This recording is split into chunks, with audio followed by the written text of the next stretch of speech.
What if the very act of trying to win his attention is the thing that makes you lose it? There is an invisible exhaustion that settles into the bones of women who have spent years competing for male attention, a bone-deep weariness that comes not from physical effort, but from the constant mental gymnastics of trying to be the most interesting, most attractive, most deserving woman in his orbit.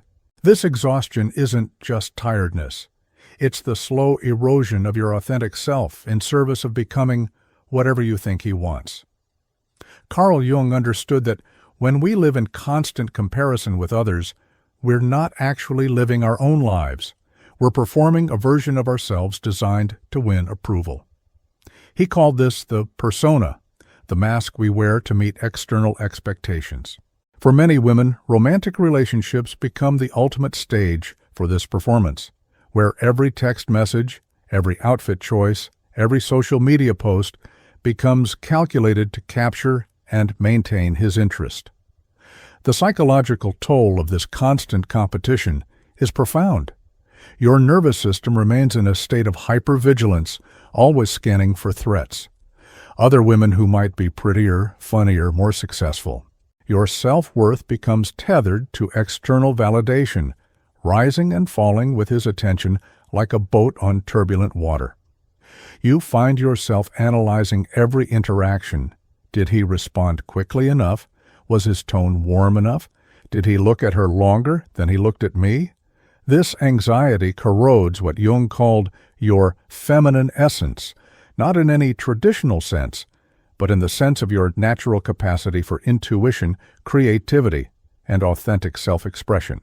Instead of flowing from your genuine interests and desires, your energy becomes directed towards strategy, manipulation, and constant self-monitoring. You lose touch with what you actually want because you're so focused on what he might want from you. Consider how this shows up in everyday interactions. You find yourself laughing too loudly at his jokes, minimizing your own achievements so you don't seem threatening, or suddenly developing interests in things you previously found boring because they happen to fascinate him. You monitor other women not as potential friends but as competition, automatically cataloging their strengths and looking for their weaknesses. Your inner dialogue becomes a running commentary on your performance. Was that too eager? Not eager enough? Why did I say that? Jung's concept of the shadow becomes relevant here. The parts of yourself you've rejected or hidden in order to be more appealing don't disappear. They get pushed into the unconscious, where they fester and create internal conflict. The confident woman becomes anxious.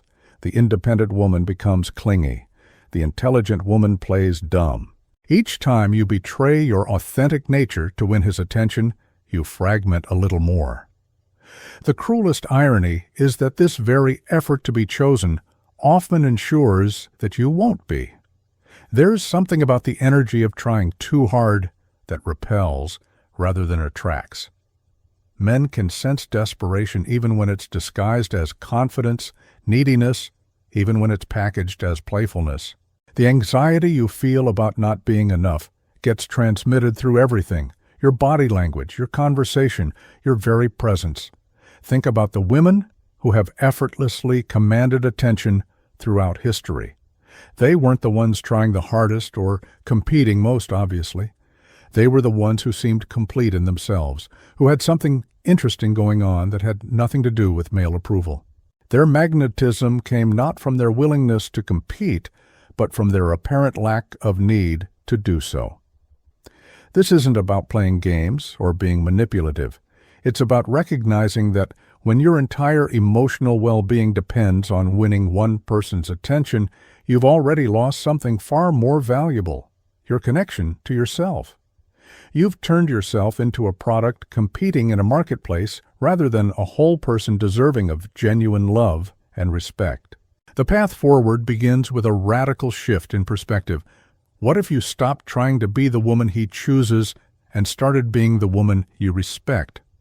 What if instead of competing for his attention, you became so absorbed in your own life that his attention became just one of many sources of joy, not the primary source of your self-worth? This transformation doesn't happen overnight, but it begins the moment you recognize that the game of competing for male attention is rigged, not in favor of other women, but against your own authentic nature. When was the last time you felt genuinely excited about something that had nothing to do with romantic validation? There exists a psychological principle that most women discover only after exhausting themselves in pursuit. The moment you stop chasing something, it often begins to chase you. This isn't manipulation. It's the natural consequence of shifting from scarcity thinking to abundance mindset, from external validation to internal authority. Carl Jung wrote extensively about what he called enantiodromia, the tendency of things to turn into their opposite when taken to extremes. Applied to romantic dynamics, this means that excessive pursuit often creates distance, while thoughtful withdrawal can create genuine curiosity and interest. The woman who stops competing for his attention doesn't become invisible, she becomes intriguing. The strategic withdrawal Jung would recognize isn't about playing games or withholding affection as punishment. It's about what he called psychological individuation, the process of becoming so complete in yourself that you no longer need external validation to feel whole. When you withdraw your anxious energy from the project of winning his attention, you create space for him to actually miss your presence rather than take it for granted. Consider the energetic shift that occurs when you stop initiating contact, stop analyzing his responses, stop competing with other women for his notice. Suddenly, there's a vacuum where your pursuing energy used to be. Nature abhors a vacuum, and human psychology follows similar principles.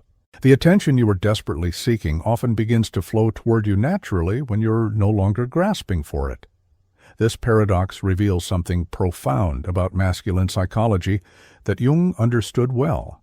Many men are wired to value what they have to work for and to become less interested in what comes too easily. When you're constantly available, constantly eager, constantly competing for space in his life, you eliminate the very challenge that might have made you compelling to him in the first place. The archetype Jung called the wise woman becomes relevant here. She doesn't chase because she knows her own value. She doesn't compete because she understands that true connection cannot be won through effort. It can only be recognized and reciprocated. Her presence is firm and steady, like a mountain that doesn't need to prove its height to anyone passing by. This withdrawal isn't cold or punitive. It's simply the natural result of redirecting your energy from external pursuit to internal cultivation. Instead of spending emotional bandwidth wondering if he's thinking about you, you become absorbed in your own projects, friendships, and interests. Instead of strategizing about how to capture his attention, you focus on activities that genuinely fulfill you. The shift communicates something powerful without words, that you have a full, interesting life that doesn't revolve around his participation.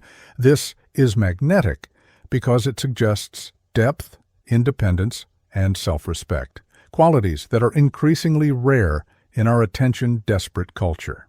The woman who doesn't need his validation to feel valuable, paradoxically, becomes more valuable to him. Small gestures communicate this shift without drama or announcement. You stop being the first to text. You don't immediately respond to his messages, not because you're playing games, but because you're genuinely busy with your own life. You stop rearranging your schedule to accommodate his availability and instead invite him to fit into yours. You listen with interest when he speaks, but don't hang on every word as if it contains the secret to your happiness. Jung understood that psychological health requires what he called holding the tension of opposites. In romantic contexts, this means you can care about someone while not needing them to care back in order to feel complete. You can be open to connection while not being desperate for it. You can appreciate his attention while not making it the foundation of your self-worth.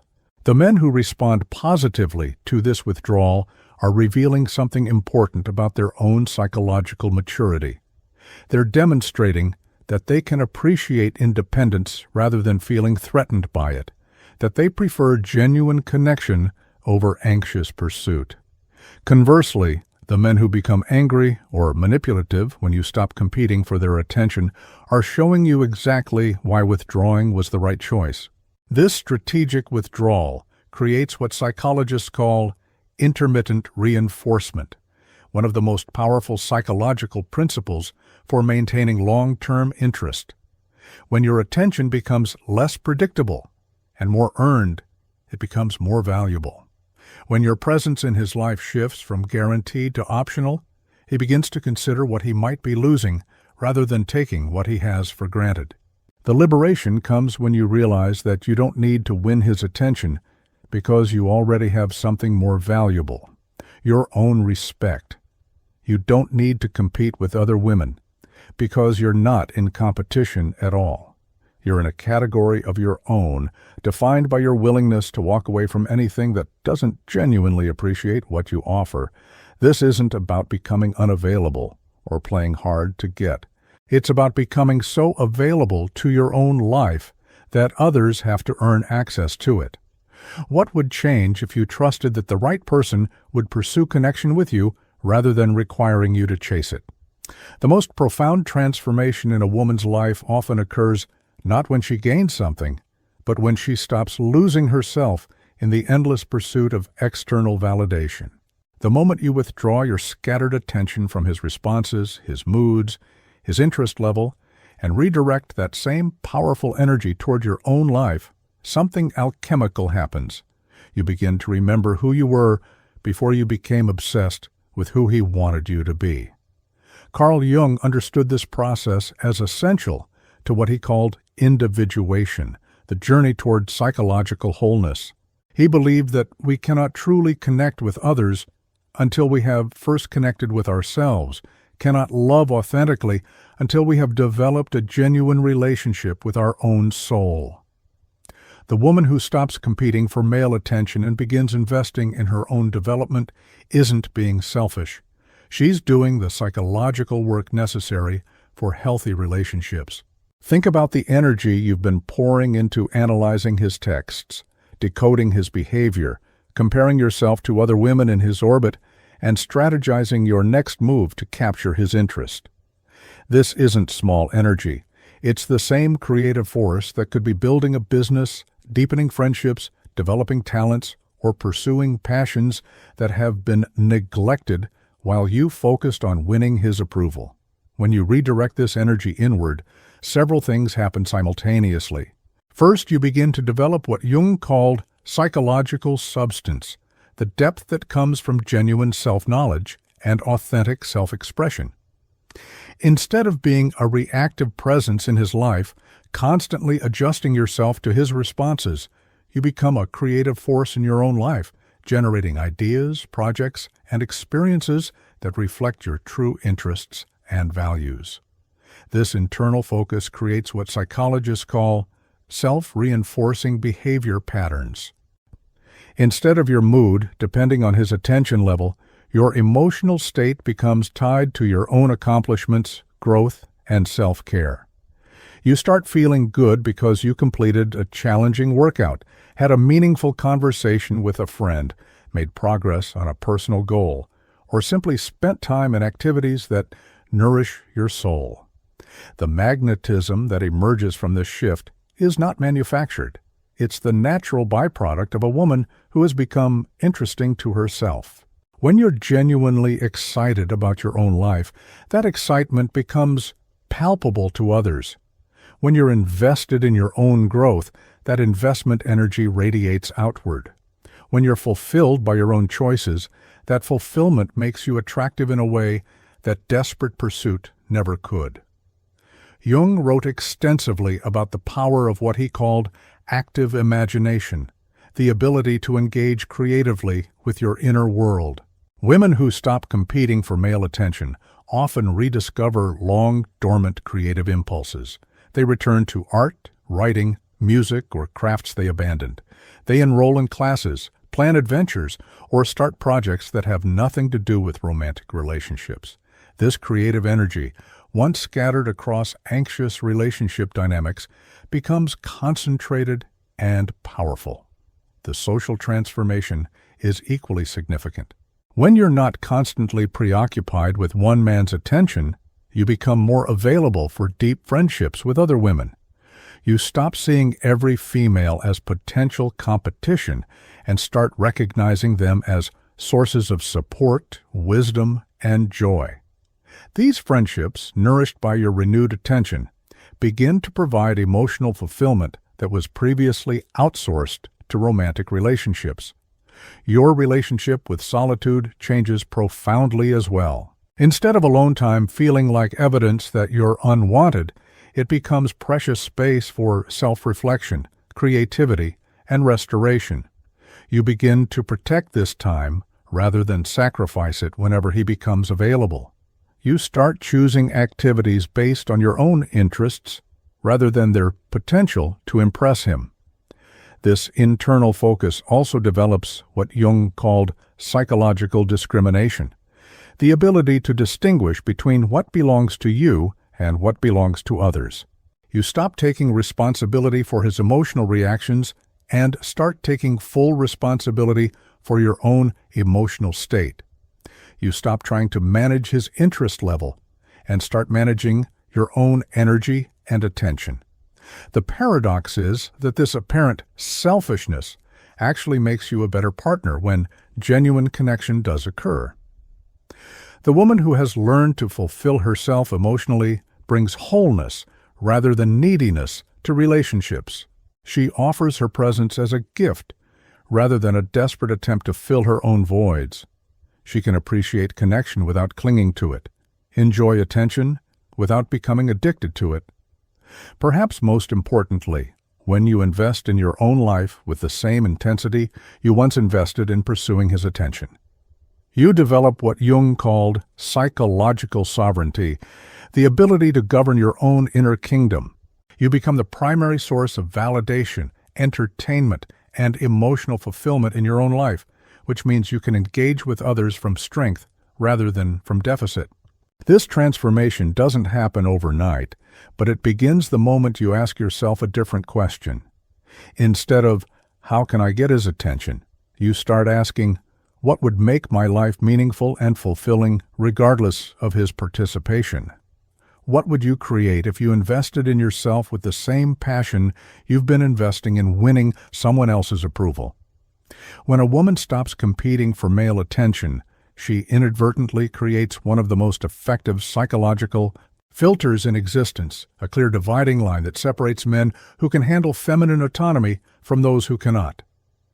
This isn't intentional manipulation, it's the natural consequence of operating from self-possession rather than desperation, and the responses it generates reveal everything you need to know about a man's emotional maturity. Carl Jung understood that our psychological health can be measured by our ability to tolerate others' independence without feeling threatened. In romantic contexts, this translates to a profound truth. Secure men are attracted to women who don't need them, while insecure men are only comfortable with women who do. When you stop competing for his attention, you force him to reveal which category he belongs to. The insecure man interprets your self-sufficiency as rejection, your boundaries as punishment, your independent interests as evidence that you don't care about him. He's been conditioned to equate female attention-seeking with female interest, so when you stop performing eagerness, he assumes you've lost interest entirely.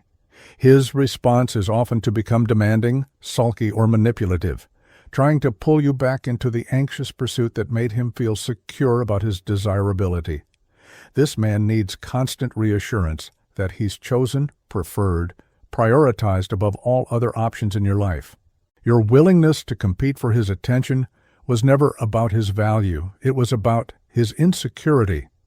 When you withdraw that validation-seeking energy, his fragile ego can't tolerate the uncertainty. He may become critical, trying to undermine your confidence so you'll return to seeking his approval. Or he may simply disappear, unable to handle the emotional labor of pursuing someone who doesn't desperately need his validation. The mature man's response is entirely different. He recognizes your self-possession as evidence of psychological health rather than disinterest. He understands that a woman who has developed her own life, friendships, and interests brings more to a relationship, not less. Instead of feeling threatened by your independence, he's intrigued by it. Instead of demanding that you prove your interest through constant attention-seeking, he demonstrates his own interest through consistent, respectful pursuit. Jung's work on psychological projection becomes relevant here. The insecure man projects his own neediness onto you, assuming that if you're not chasing him, you must not value him. But the mature man doesn't need this projection because he's comfortable with his own worth. He can appreciate your selectivity rather than feeling threatened by it. He understands that being chosen by a woman who has many options is actually more meaningful than being chosen by a woman who has none. This filtering effect reveals itself in countless small interactions. When you don't immediately respond to texts, the insecure man becomes anxious and demanding. The mature man appreciates that you have a life outside of your phone. When you decline an invitation because you have other plans, the insecure man takes it personally. The mature man respects your time and makes better offers. When you don't compete with other women for his attention, the insecure man loses interest because the competition was part of his ego validation. The mature man appreciates that you trust him to make his own choices. The paradox Jung would recognize is that by not competing for his attention, you actually make yourself more attractive to the kind of man worth having. The men who require you to chase them are revealing that they lack the confidence to pursue what they want. They need you to do the emotional heavy lifting because they're afraid of rejection or uncertainty. These are not the men who will show up consistently in a long-term relationship. Conversely, the man who steps up when you step back is demonstrating exactly the kind of initiative and emotional courage that makes for a good partner. He's showing that he can tolerate uncertainty, that he's willing to risk rejection, that he values connection enough to work for it. These qualities don't disappear once you're in a relationship. They become the foundation of ongoing respect and effort. This natural filtering process protects you from wasting time and energy on men who were never going to treat you well anyway. The man who needs you to compete for his attention will eventually expect you to compete for his fidelity, his respect, his consideration. The patterns established during courtship tend to continue throughout the relationship. But there's an even deeper psychological truth here. Jung believed that we attract relationships that match our level of self-respect. When you operate from a place of neediness and competition, you signal to the universe and to potential partners that you don't believe you deserve effortless love and respect. But when you stop competing and start simply being yourself, you send a different message entirely. That you expect to be valued for who you are, not for how hard you're willing to work for someone's approval. The mature man receives this message clearly. He understands that you're not playing games, you're living authentically. He recognizes that your lack of desperation isn't disinterest, it's self-respect.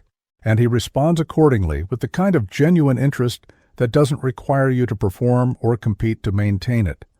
This filter works so effectively because it bypasses words entirely and operates at the level of energy and behavior. You don't have to announce that you're no longer competing. Your actions speak for themselves. What kind of man do you want to attract? One who needs you to chase him, or one who has the courage to pursue what he values? In the end, the greatest victory is the one that requires no announcement, no declaration, no external validation. It's the quiet triumph of a woman who has stopped competing for a place in someone else's life and started creating a life so compelling that others compete for a place in hers. Carl Jung understood that true psychological sovereignty comes not from winning battles, but from transcending the need to fight them entirely. The woman who stops competing for male attention hasn't won a contest. She's graduated from the arena altogether. She's moved into what Jung called the transcendent function, the ability to hold paradox without needing to resolve it, to care without clinging, to be open without being desperate. This transformation represents one of the most sophisticated achievements in human psychology, the shift from external validation to internal authority. You no longer need to be chosen to feel valuable because you've chosen yourself so completely that others' choices become interesting, but not essential. This isn't arrogance. It's the deep humility that comes from understanding your own worth without needing others to confirm it. The relief of this realization is profound. There's no more stage to perform on, no more contest to win, no more exhausting work of trying to be more interesting, more beautiful, more worthy than the other women in his sphere. The competitive arena that once consumed your mental and emotional energy simply dissolves when you stop participating in it. You discover that the only competition that ever mattered was the one between your authentic self and the version of yourself you thought you needed to be to earn love. Jung's archetype of the queen becomes fully realized in this space. The queen doesn't compete because she rules from a different dimension entirely, not over others, but over her own domain. She doesn't need to diminish other women to feel powerful because her power comes from within. She doesn't need to win his attention because attention flows naturally toward sovereignty, toward the magnetic pull of someone who is completely comfortable in their own authority. This positioning creates what Jung called psychological centrality. Instead of orbiting around his attention like a satellite, you become the center of your own solar system. Others are drawn into your orbit, not because you're trying to attract them, but because centered energy is naturally magnetic. When you stop being an option competing for selection, you become a choice worth pursuing. The magnetism that emerges from this place is entirely different from the energy of competition. It's not the frantic vibration of someone trying to capture attention, but the steady frequency of someone who doesn't need it. This energy attracts not just romantic interest, but respect, friendship, opportunities, and experiences that align with your authentic self rather than your performing self. The men who respond to this energy reveal themselves to be fundamentally different from those who required your competition. They approach not because they've won you in some contest, but because they recognize quality when they see it. They pursue not because you've made yourself available, but because you've made yourself valuable. They invest not because you've proven you're worth it, but because they can see you already know your worth. This shift redefines every aspect of romantic interaction. Conversations become genuine exchanges rather than auditions. Physical intimacy becomes authentic connection rather than performance. Emotional vulnerability becomes strength shared rather than weakness exposed. The entire dynamic moves from scarcity to abundance, from desperation to choice, from competition to collaboration. Perhaps most importantly, this transformation is irreversible once fully integrated. You can't unsee the truth that your worth doesn't depend on being chosen, that your value doesn't require external confirmation, that your completeness doesn't need another person to validate it. This knowledge becomes part of your psychological foundation, influencing every future relationship and interaction. The woman who has learned to stop competing doesn't just attract better romantic relationships, she attracts a better quality of life entirely. Friends who appreciate her authenticity rather than her accommodation. Professional opportunities that value her contributions rather than her compliance. Family relationships that respect her boundaries rather than exploiting her people-pleasing tendencies. Jung believed that individuation, becoming fully yourself, was the primary task of human existence. The woman who stops competing for male attention has taken a crucial step in this journey. She's moved from unconscious reaction to conscious choice, from external definition to internal authority, from performing worthiness to embodying it. The victory is silent because it doesn't need witnesses. It's complete because it comes from within. It's permanent because it's based on truth rather than strategy. You haven't won his attention through superior competition. You've transcended the need for competition entirely. In this transcendence, something miraculous occurs. The love that comes to you doesn't come because you've earned it through effort, but because you've made space for it through authenticity. It arrives not as a prize won, but as a natural consequence of becoming fully yourself. The greatest conquest is the one you achieve over your own need to conquer. What would your life look like if you trusted that being authentically yourself was magnetic enough to draw in everything meant for you?